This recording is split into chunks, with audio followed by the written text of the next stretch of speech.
अवघ्या 4 ते 5 दिवसात देशभरात पेट्रोल आणि डिझेलच्या दरात पुन्हा वाढ।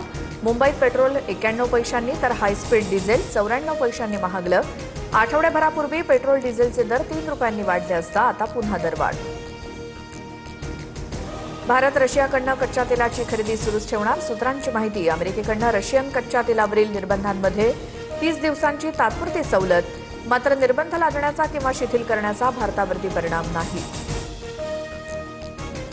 विधान परिषदेच्या 16 जागांपैकी 2 जागा लढवण्यास राष्ट्रवादी इच्छुक। रायगड आणि रत्नागिरीच्या जागेवर अनिकेत तटकरे तर पुण्यातून सुनील टिंगरे, रमेश आप्पा थोरात, विकास लांडे इच्छुक।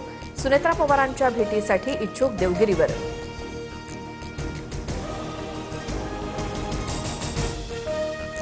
नीट पेपरफुटी प्रकरणात शिवराज मोटेगावकरला 9 दिवसांची सीबीआय कोठडी। मोटेगावकर लातूरमधील नामांकित आरसीसी क्लासेसचा संचालक। सीबीआयचं पथक लातूरात ठाण मांडून।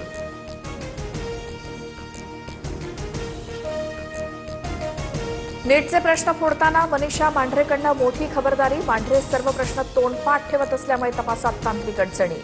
सूत्रांची माहिती। लिखित आणि डिजिटल साहित्य शोधण्याचं तपासात आव्हान।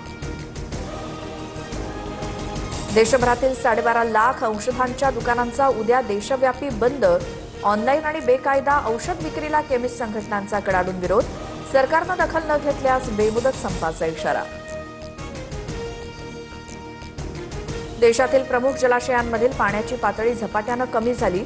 13 प्रमुख जलाशयांमधील पाण्याची पातळी 50% घटली। केंद्रीय आयोगाच्या अहवालामुळे चिंता वाढली।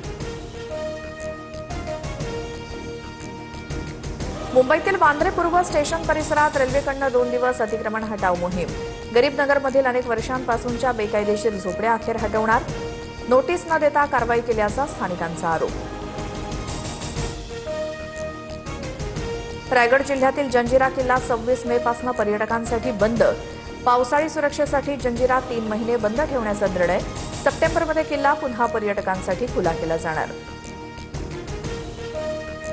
तीर्थक्षेत्र आणि गडकिल्ले संवर्धनासाठी राज्य सरकारकडून 993 कोटींचे आराखडे मंजूर। विकास कामांना वेग देण्याचे मुख्यमंत्र्यांचे आदेश।